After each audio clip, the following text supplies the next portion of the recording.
Mahindra tech అనే పేరు మీరు వినుంటారు. దాని బ్యాక్ సైడ్ ఈ సమాధి కార్యక్రమం జరుగుతుంది.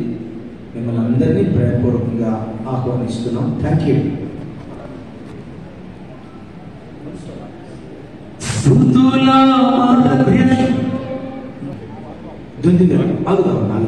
దుందిగల్ మున్సిపల్ ఆఫీస్ దగ్గర ఈ సమాధి కార్యక్రమం జరుగుతుంది. నా చిత్రంలో పాట మధ్యలో నివసించువాడా స్తుతి పాత్రుడా, స్తుతుల మధ్యలో నివసించువాడా స్తుతి పాత్రుడా, స్తుతియాగముగా నీ సేవలో ప్రాణార్పణ చేతుడే, స్తుతియాగముగా నీ సేవలో